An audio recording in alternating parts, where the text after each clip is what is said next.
नमस्कार बच्चों, आज का हमारा लेसन है फैमिली रिसोर्स मैनेजमेंट, पारिवारिक संसाधन प्रबंधन।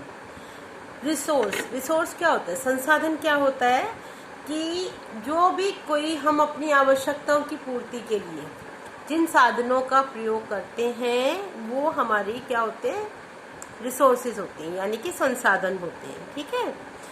और संसाधन कितने प्रकार के होते हैं? मानवीय संसाधन होते हैं और अमानवीय संसाधन। मानवीय संसाधन में जैसे कि हमारा समय, हमारी एनर्जी, हमारे स्किल्स और हमारी योग्यताएं, यानी कि समय, ऊर्जा, कौशल और योग्यताएं। अमानवीय में जो संसाधन है वो क्या क्या है? हमारा पास जो हमारा पैसा है, धन, मकान, और जो हमारी फिजिकल चीज़ें, भौतिक वस्तुएं हैं, और सामुदायिक सुविधाएं, जो हमें कम्युनिटी से सुविधाएं मिलती हैं। ठीक है। संसाधनों की विशेषताएं क्या होती हैं? जो ये रिसोर्सेज हैं ये बहुत ही उपयोगी होते हैं। और क्या होता है? संसाधन जो है वो सीमित होते हैं, जैसे पानी है, बिजली है और एनर्जी है। इसके अलावा जो हमारे पास धन है वो क्या है? ये हमारे सीमित संसाधन है। और क्या है इसके बाद? प्रत्येक संसाधन का आपस में संबंध होता है। जैसे कि हम अगर लाइट जलाए हुए हैं तो हम पानी का यूज़ भी करते हैं, हम वॉशिंग मशीन भी चलाते हैं, हम टीवी भी चलाते हैं, हम पंखा भी चलाते हैं। तो ये सभी जो भी रिसोर्सेज है उसका आपस में एक कोऑर्डिनेशन होता है, एक मेल होता है आपस में। ठीक है। इनका जो संसाधनों का वैकल्पिक प्रयोग भी होता है। वैकल्पिक मतलब ये नहीं तो ये हम कर सकते हैं। जैसे खाना पकाने के लिए अगर हम गैस का प्रयोग नहीं कर रहे तो हम स्टोव जलाते हैं या अंगीठी जलाते हैं या सोलर कुकर से हम खाना बनाते हैं। उसी तरीके से टेलीविज़न हम नहीं चला रहे तो हम क्या करते हैं? नेट पे करते हैं या न्यूज़पेपर पढ़ते हैं, तो उसका वैकल्पिक प्रयोग हो जाता है। बहुत तरीके से हम उसको प्रयोग कर सकते हैं। फिर संसाधनों का स्थापन किया जाता है। स्थापन मतलब क्या है? एक जगह से लक्ष्य की प्राप्ति के लिए हम एक या एक से अधिक संसाधनों का प्रबंधन उपयोग कर सकते हैं। ठीक है। फिर क्या है? Process of management. हम किसी भी काम को करते हैं तो उसके लिए हमें एक पूरा प्रोसेस बनाना पड़ता है, एक पूरी प्रक्रिया बनानी पड़ती है, और उस प्रक्रिया को बना करके ही काम नहीं होता, उसका हमको क्या करना पड़ता है? पूरा मैनेजमेंट करना होता है। अगर हम उसको प्रोसेस को मैनेजमेंट नहीं करेंगे तो हमारा वो जो काम है वो कभी भी पूरा नहीं होगा। इसकी क्या क्या है? इसकी योजना बनाना, इसके जो प्रबंधन के प्रक्रिया क्या क्या है, steps of management of process क्या क्या है। सबसे पहले हम किसी भी चीज़ की प्लानिंग करते हैं, फिर योजना बनाते हैं, फिर उसकी व्यवस्था करते हैं। हम कौन सा संसाधन कहाँ प्रयोग करेंगे, कौन सी चीज़ हमें कहाँ से मिलेगी, फिर उसके ऊपर हमें कंट्रोल करना पड़ता है, नियंत्रण रखना पड़ता है। और उसके बाद हम कितने सफल हुए उसका हमें क्या करना पड़ता है? मूल्यांकन करना पड़ता है, यानी कि हमें उसका इवैल्यूएशन करना पड़ता है। ठीक है। फिर योजना बनाने में यह है कि हमें क्या क्या काम करना है, किस तरीके से करना है, हम उसका पूरा एक है ना प्लान बना के रखते हैं। फिर उसके बाद उसकी व्यवस्था करते हैं कि जो हमारा जो योजना के अनुसार हमारा जो प्रत्येक कार्य है वो पूरा हो, और जो कार्य का पूरा जो स्टेप वाइज हम उसको विभाजित करते हैं या अलग अलग करते हैं तो वो भी पूरा हो, और जो हमारा काम है वो पूरा क्या है? समय पर ही कंप्लीट हो।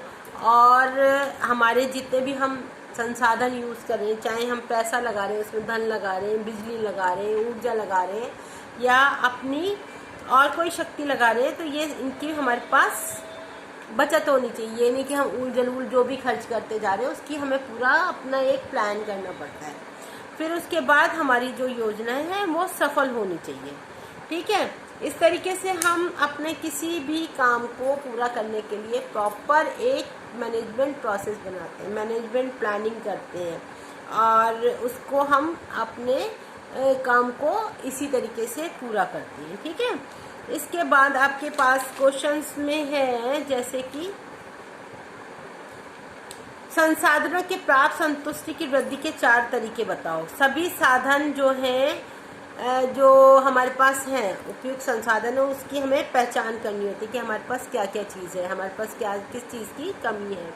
फिर जो है हमें ये भी ध्यान रखना चाहिए कि हमें बहुत ज़्यादा महंगे संसाधनों का प्रयोग नहीं करना होता है। फिर क्या है, अधिक महंगे संसाधन के स्थान पर हमें सस्ते संसाधनों का प्रयोग करना चाहिए। संसाधन के उपयोग को बढ़ाने की आदत को, मतलब हम जिस भी चीज़ को यूज़ कर रहे हैं उसको ज़्यादा हम यूज़ कर सकें, मतलब उस हमारी जो कुशलता उसी में है कि हम किसी भी चीज़ को ज़्यादा प्रयोग कर सकें, ज़्यादा उपयोग कर सकें, उसको ज़्यादा दिन तक चला सकें, तो वो हमारे लिए फ़ायदेमंद होती है। ठीक है। फिर अब आपके पास क्वेश्चन आ जाता है, प्रबंधन की परिभाषा दीजिए।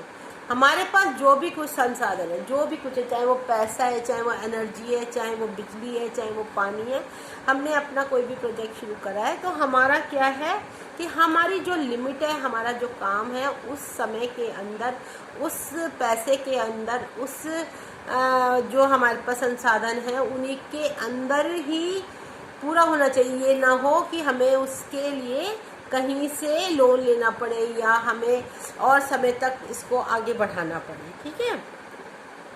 उसके बाद है आपका कि जैसे कि आप कहीं जा रहे हो आप, और आप इसके लिए आपको एक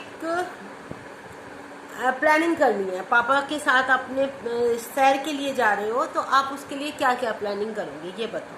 ठीक है। उसके लिए हम क्या करते हैं, सबसे पहले हम एक अच्छे से स्थान को चुनते हैं, वैकल्प जो कि सभी लोगों के लिए बहुत ही अच्छा हो, जिसमें कि ज़्यादा गर्मी ना हो, ज़्यादा उसमें ठंडा ना हो, और वहाँ पर जो है बहुत ज़्यादा भीड़ भाड़ ना हो, और मतलब हमें रहने की और खाने की हमारी व्यवस्था वहाँ पर ठीक हो सके। फिर उसके बाद हम चलते हैं आगे।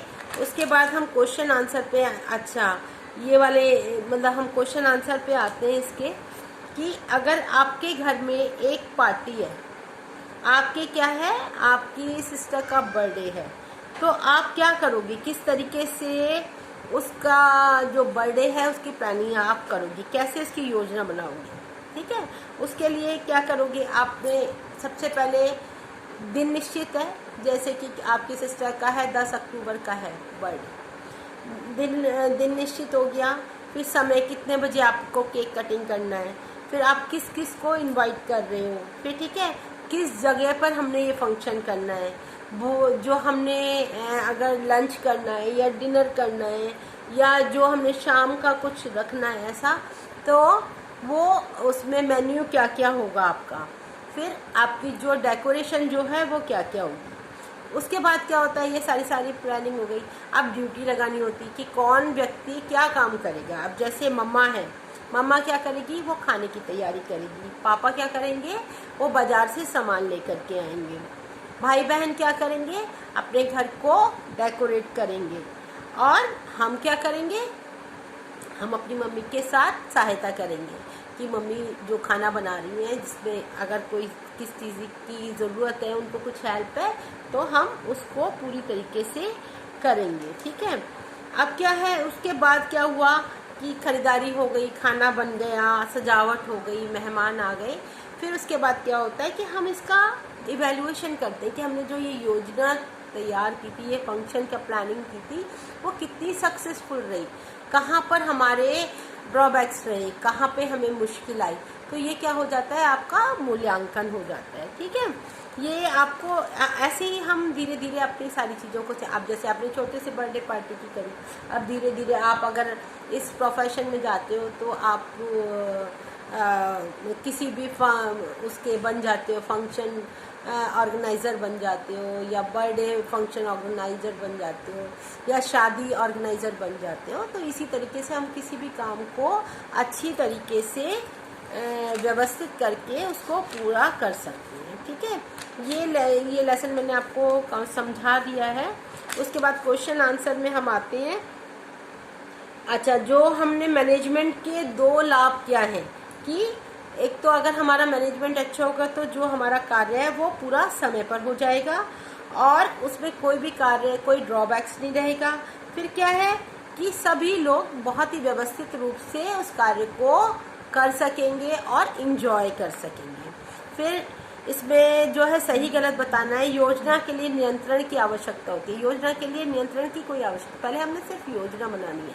फिर उसके बाद क्या है, नियंत्रण करते समय मूल्यांकन की आवश्यकता होती है। नहीं, योजनाएं स्वतः निश्चित होती हैं। नहीं, परिवार के में प्रत्येक को अपनी योजनाएं बनाते समय दूसरों की राय लेनी चाहिए। यस, अगर हम किसी भी चीज़ की प्लानिंग करते हैं तो हमें अपने परिवार के जितने भी सदस्य हैं उनकी जरूर ही राय लेनी चाहिए। व्यवस्था करते समय योजनाओं के क्रियान्वयन के लिए आपको उत्तरदायित्व को सौंपने की आवश्यकता होती है। अगर हम अपने ऊपर ही सारी चीज़ें लेंगे तो हमारा काम बहुत मुश्किल हो जाएगा। इसलिए हमें अपने जो भी कार्य हैं उनको बांटना चाहिए, ड्यूटी लगानी चाहिए, तभी हम सब मिल करके काम कर सकते हैं। किसी योजना को पूरी करने के लिए कोई भी किसी कार्य को कर सकता है। नहीं, ऐसा नहीं है। कुछ लोग किसी चीज़ में अच्छे, आप जैसे मम्मा है वो खाना बनाने में बहुत अच्छी है, पापा है वो खरीदारी में बहुत अच्छे हैं। तो अगर हम कहें पापा आप खाना बना लो, मम्मा खरीदारी कर ले, तो क्या होगा, वो मिसमैच हो जाएगा और वो कोई भी काम ठीक से नहीं हो पाएगा। ठीक है, इसके बाद हम चलेंगे, ये मैंने आपको कराई दिया। इसके बाद है कि निम्नलिखित में से कौन सा मानवीय संसाधन है। मकान, धन, ज्ञान, साइकिल। क्या है मानवीय वो संसाधन क्या है, पैसा। ठीक है, निम्नलिखित में से कौन सा मानवीय संसाधन है।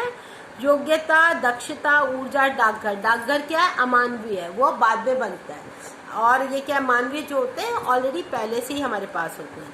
प्रबंध की प्रक्रिया कौन सा चरण नहीं है। योजना बनाना, नियंत्रण करना, व्यवस्था करना, समन्वय करना। समन्वय करना क्या है, एक दूसरे का मिलाना उसको। तो ये प्रबंध की प्रक्रिया नहीं है।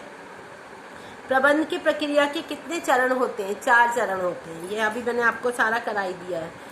और ये बिखरे हुए शब्दों को पुनर्गठित करके शब्दों को पहचानिए।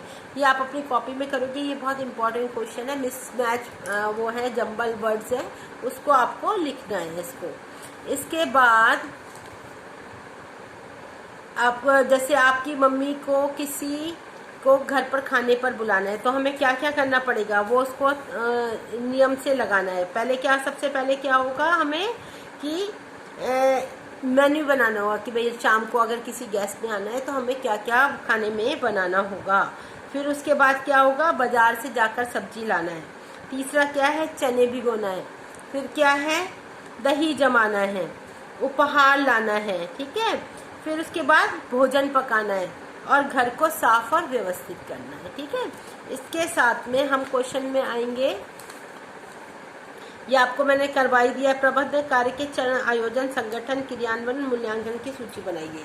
अब जैसे परिवार एक है ना पिकनिक पर जा रहा है तो उसमें आयोजन क्या है, आयोजन में क्या होगा, स्थान का चयन, दिनांक मतलब डेट पता करनी है, कितने मेहमान आएंगे और क्या भी उसमें कल्चरल प्रोग्राम क्या होगा। संगठन क्या होगा कि भोजन कौन बनाएगा, क्या बनाकर लाएगा और मतलब उसको बांटेगा कौन, वितरण कौन करेगा। फिर ठीक है, फिर उसके बाद जैसे कौन ठंडा वो कोल्ड ड्रिंक्स लाएगा, कौन मिठाई लाएगा, कौन सब्जी बनाकर लाएगा, कौन पूरी बनाकर लाएगा। ठीक है, उसके बाद जो क्रियान्वयन होगा कि खाना बनाना, खरीदारी करना और जो कल्चरल प्रोग्राम का अरेंजमेंट करना।